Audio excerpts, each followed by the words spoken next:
Cost of goods sold or cost of sales. There is an account used by companies that sells goods instead of services. For trading operations, cost of sales collects the cost of merchandise sold.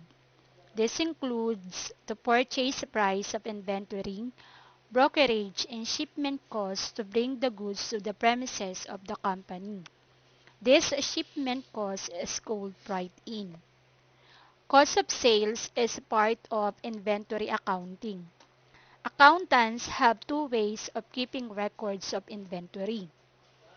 One is perpetual and the other one is periodic inventory system.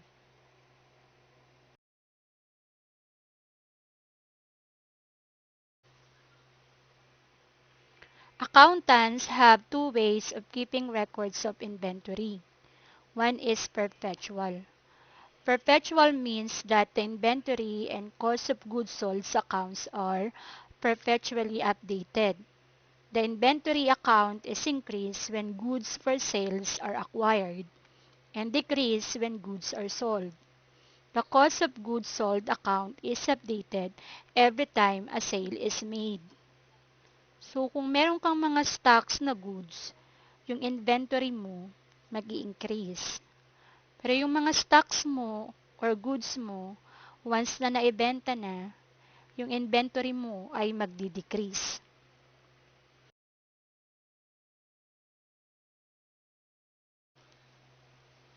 The other method is called periodic inventory system. The inventory account is only periodically updated. Periodically means that the inventory account is updated only at the end of the year or end of the month. So what happens when merchandise are acquired or sold? Cost of merchandise acquired is collected using the purchase account.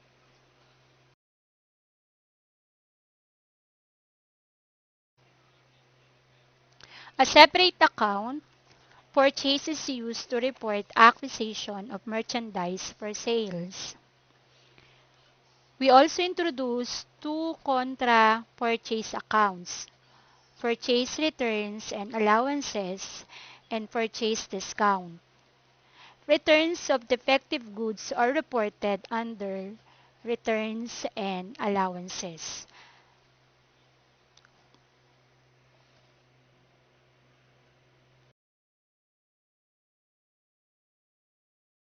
Purchase discount is a contra purchase account that reports the amount of discount taken by the company. Write-in refers to the shipping costs necessary to bring inventory purchase from the seller to the premises of the company. Now, to get the net purchases, okay, purchases plus write-in minus purchase returns minus purchase discount. Observe that this is similar to accounting practice for sales.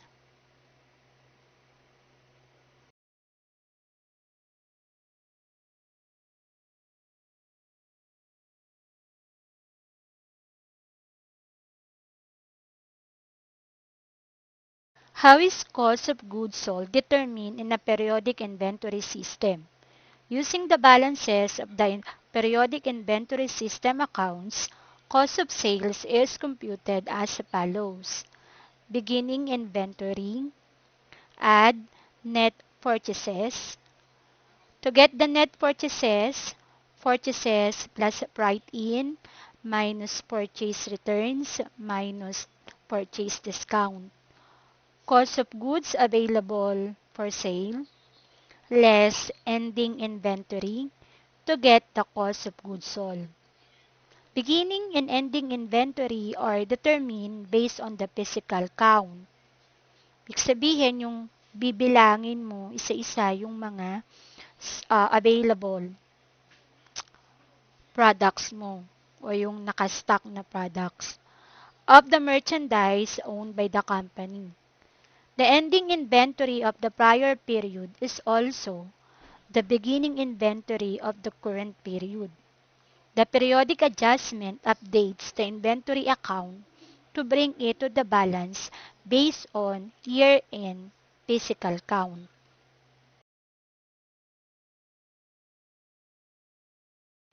Friendly convenience store.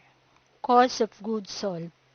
Juana de la Cruz, owner of Friendly Convenience Store, asks for your help to determine the cost of sales of her store.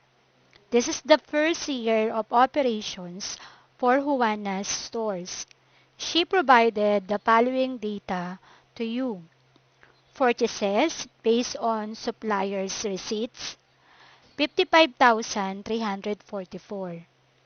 Write-in based on receipts of taxi fares she incurred when she shops for merchandise at Divisoria, 413. Purchase returns, 760. Based on the inventory count taken at the last day of the year, the ending inventory is valued at 2,320. How much is cost of sales?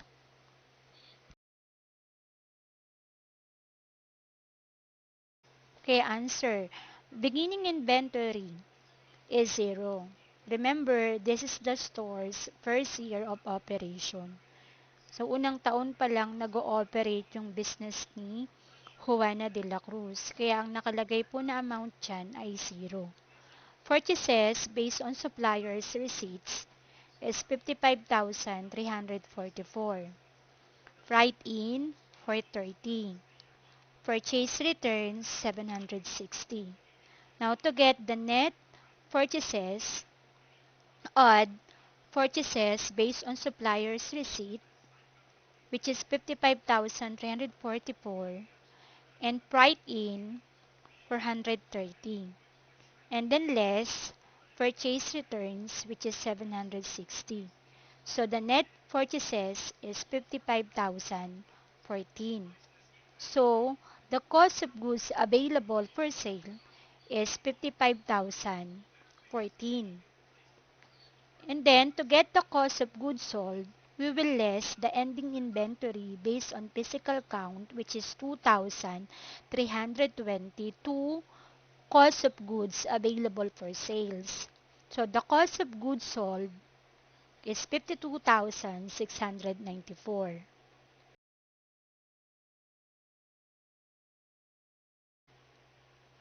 Okay, expenses. These are transactions that decreases assets and or increase liabilities leading to decrease in equity resulting from the operation of the business and not because of the distribution to owners. Yung mga expenses po, lagi po yung nilalagay sa debit side. Why? Because your asset is decreased or decreases when you have an expenses. Okay? Same with the equity. Nagde-decrease din yung equity mo kasi nag-decrease yung iyong assets.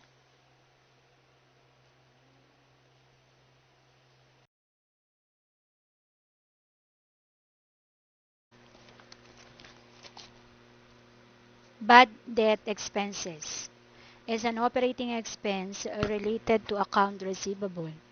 It is an estimated expense. Accounts receivable is the right to collect payment from customers. However, some accounts become uncollectible. The accounting rule is to periodically analyze the collectibility of accounts receivable and to immediately charge to expense the amount deemed uncollectible. We will refer to this account as bad debts expense. We will try out best to estimate bad debts expense using percentage of sales.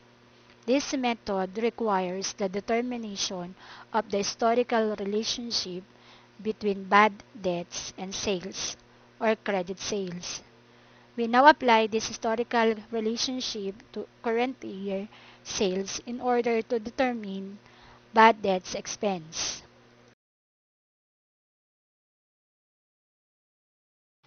Let us try to answer the bad debts expense of friendly convenience store.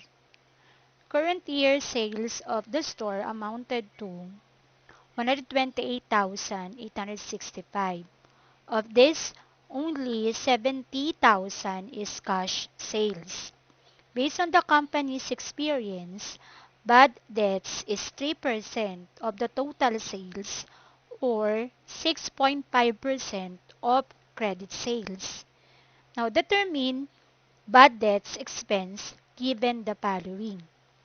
Number 1, Juana de la Cruz, the manager-owner, decided to use percentage of total sales method. Number 2, Juana de la Cruz, the manager-owner, decided to use percentage of credit sales.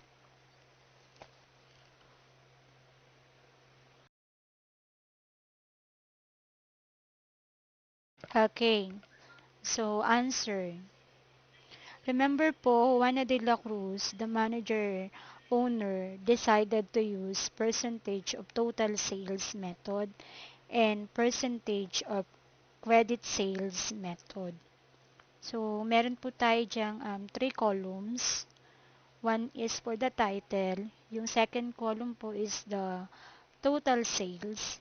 And then the third column is the credit sales. Okay? So, yung total sales po, based sa Friendly Convenience Store, okay, merong 128,865. Now, to get the total credit sales, 128,865 less 70,000 cash sales. So, ang magiging total po niyaan ay 58,865. So, ibig sabihin, yung balance pa, okay, ng customer po ay 58,865. Kasi dapat ang total sales ng Friendly Convenience Store ay 128,865. Ang nakuha niya lang na cash from sales is 70,000. So, meron pa pong balance na 58,865. Yan po yung total credit sales. And then, based naman sa historical experience, okay, bakit nakalagay po yung historical experience dyan? Sabihin, tinatry lang yung best na ma-estimate yung bad debts, okay, of expense or using percentage of sales. Okay?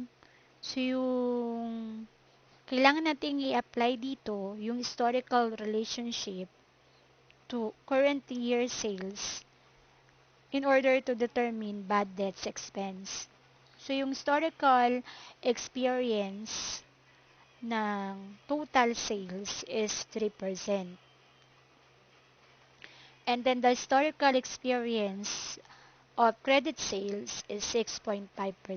Now, to get the bad debts expense under total sales with 3%, okay, 128,865 times 0.03.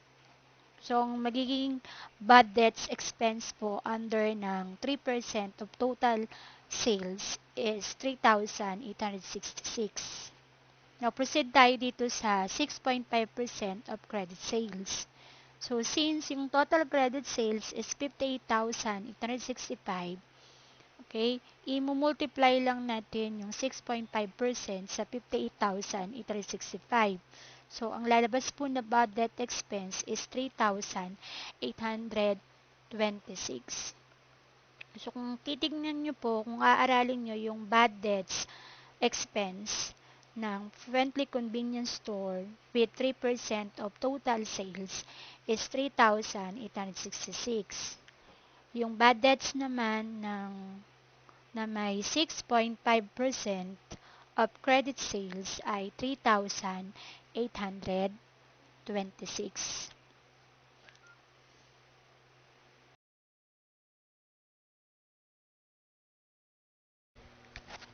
Losses and our expenses as well as gains and our income are reported after the operating section of the SCI. Line items included under this section are interest income from investment of excess cash, interest expense from borrowings and gain or lose from sales of equipment, proceeds from sales less net book value of PPE on the date of sales.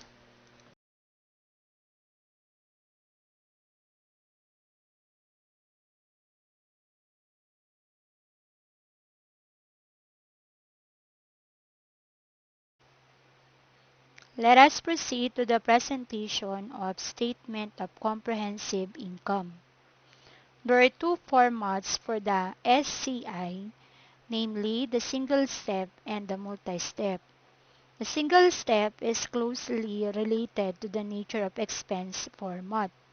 On the other hand, the multi-step approach is also associated with the function of expense. Single step statement of comprehensive income. The single step or of SCI groups all revenue items together and all expense items together. It is called a single step SCI because net income is computed using only one step, deducting total expenses from total revenues. Subtotal are not computed and presented on the SCI. This format is generally used by small businesses and services businesses because of its simplicity. The single-step SCI is also closely linked to the nature of expense format. It lists down the expenses based on the source of expenses, such as salaries, purchases, supplies, utilities, fuel, and depreciation.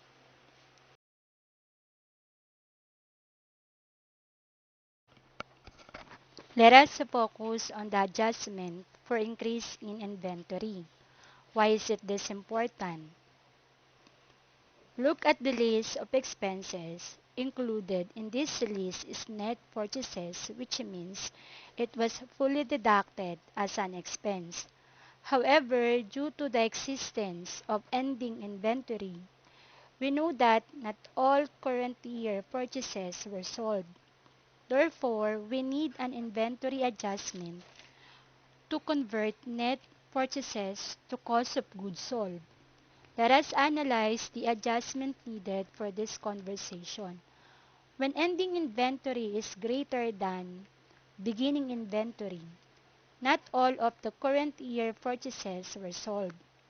This only means that the excess of ending inventory over beginning inventory is from the unsold current year purchases. We know that we have an over deduction of expenses because all net purchases were deducted without taking into consideration the unsold portion of the current year purchases. This caused the net income to be understated. To correct this, the increase in inventory should be added back to arrive at the corrected net income. How about if there was a decrease in inventory? Ending inventory is less than beginning inventory if all the current year purchases were sold as well as some of the beginning inventory. This time, there was an under deduction of expenses because only the current year purchases were subtracted from the net income. This caused an overstatement in the net income and therefore the sold portion of the beginning inventory should be deducted.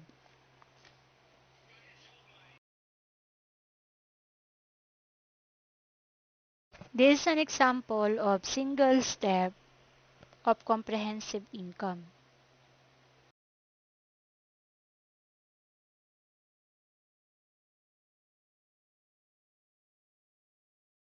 Comprehensive illustrative problem, Mira Store. On February 1, 2001, Mira de la Mar opened a store that sells school supplies. Mira wanted to know the results of operating the store. Mira knew you were studying accounting, so she asked for your help. The following were taken from accounting records of Mira stores. Sales 114,567, sales return 1,544, sales discount 1,675, purchases 61,558, purchase return 504, purchase discount 1,076, write-in 765, utilities expense 4,000, salaries expense 14,000, rent expense 10,000, depreciation 500.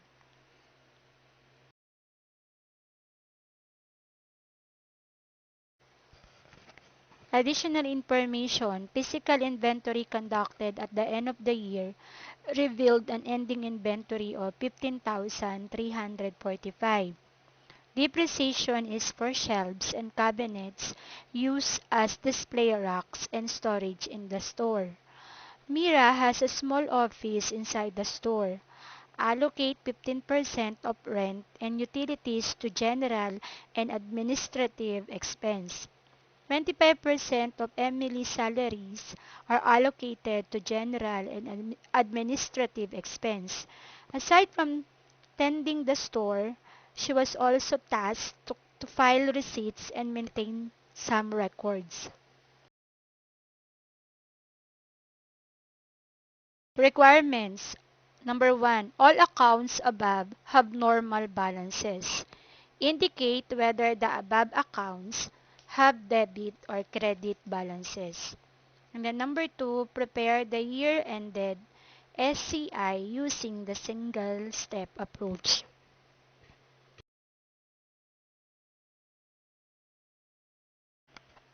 Let us recall first the rules of debit and credit. So under debit, increase of an asset, decrease of liabilities, decrease of equity, increase of expenses.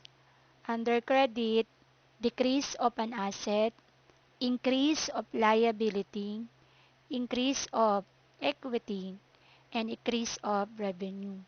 Accounts are increased and decreased with a debit or credit. Now let's locate the amount, whether it is debit or credit. For the sales, 114,567 is under credit. Sales returns is under debit, 1,544. Kasi nag-decrease yung iyong sales kasi binalik yung item or product.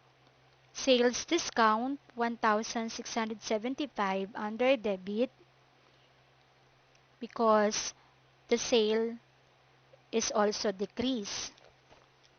Purchases, which is 61,558, is under debit. Purchase return, okay, 504 is under credit. Purchase discount, 1,076 is under credit. Write-in, which is 765, is under debit. Utilities, salaries, rent, and depreciation are under debit side.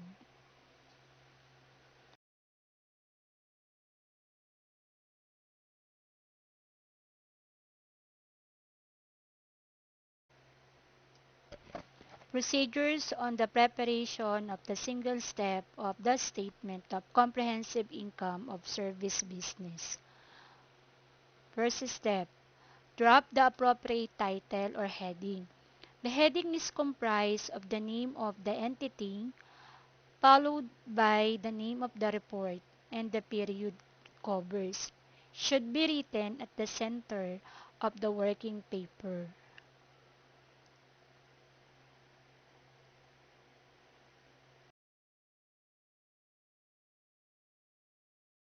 Number 2. Identify and sum all the revenues. Revenue is the first line item of the Statement of Comprehensive Income, or SCI.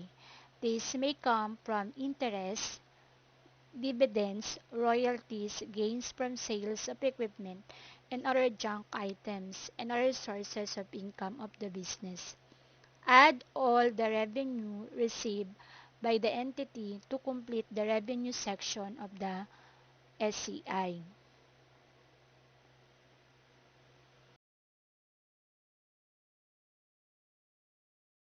Okay, this example is based on the comprehensive illustrative problem of Mira stores.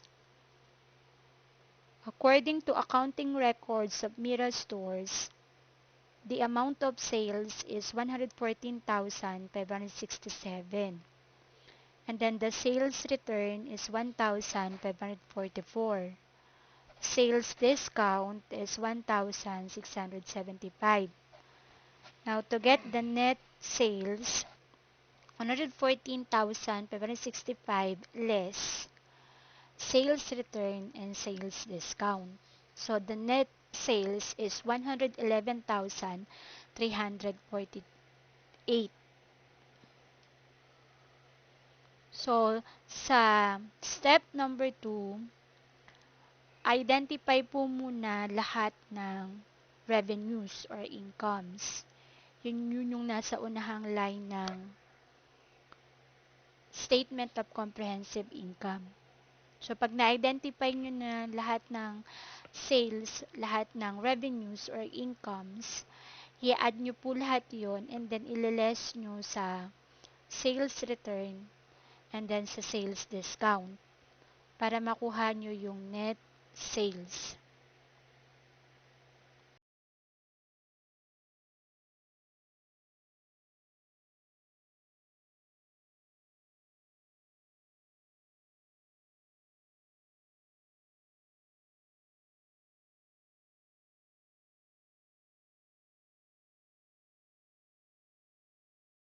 Number 4, determine the net income or net loss. Subtract the entity's total expenses from its total revenue.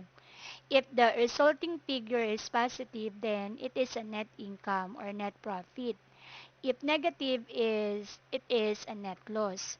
Net income thus pays money left over the end of the monthly report or end of a financial year. The business might use to invest, expand, save, or as dividends. So, based po sa accounting records of Mira stores, meron pong sales na 126,693. And then may total expenses na 89,243. Ito po yung pinagsamang net purchases and total expense. Okay? Then, para makuha yung net income, yung 126,693 less sa expenses na 89,243. So, ang net income po ay 37,450.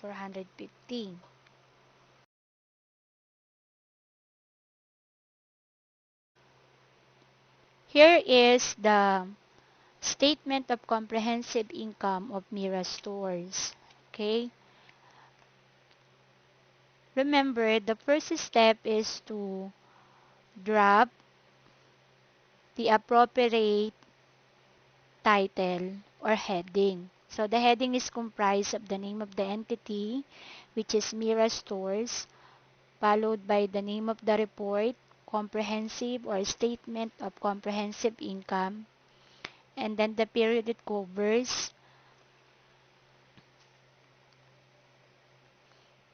for the year ended December 31, 20x1. So, it should be written at the center of the working paper.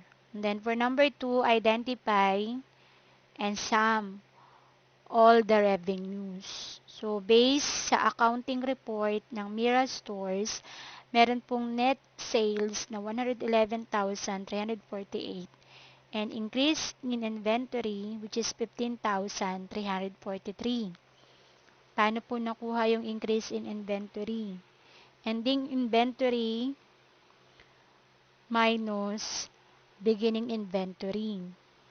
So, the increase in inventory based on the given, okay, or additional information of Mira Store, the physical inventory conducted at the end of the year revealed an inventory or ending inventory of 15,345. Now, to get the 126,693, all we have to do is to total the net sales and then the increase in inventory. Okay, for number 3, identify and total all the expenses. So, these are the expenses of Mira Store. The total or the net purchases is 60,743, salaries expense 14,000, rent expense 10,000, utilities expense 4,000, depreciation 500. Now, total the net purchases to depreciation. So, ang magiging total po niyan ay 89,243. Para po makuha yung net income, yung total sales po, yung 126 or total income which is 126,693 less expense which is 89,243. So, ang magiging net income is 37,450. So, based on the report, okay, of the statement of comprehensive income, yung Mira Stores po ay merong net income, hindi po net loss. Kasi mas malaki yung kanyang sales kesa po sa kanyang expenses. So, ganyan lang po yung paggawa ng single step approach of statement of comprehensive income. So, ang include lang po natin sa first line, lahat po ng sales or income. Ito total. Para makuha yung increase in inventory, okay, yung ending inventory i-minus sa beginning inventory. Turn yan, yung second line po ay expenses. So, yung una pong ilalagay dyan under expenses is the net purchases. Gaya nung sinabi ko nung una, para makuha yung net purchases, purchases minus purchases, returns, and allowances minus purchases discount plus write-in. Okay, para makuha yung net purchases. Then, sa baba po nun, isusulat nyo na lahat ng expenses. Okay? And then, ito total po yun, yung net purchases and then the expenses. Pag nakuha na po yung total expense or expenses, ililess nyo po yun sa total revenues or income. So, kapag yan po ay nag-negative, ibig sabihin net loss. Wala kang kinita sa business mo for the whole year. Kasi mas malaki yung iyong expenses than revenues or income. So, based po dito sa report, meron pong income ang Mira Stores for the first year of the operation or for the whole year.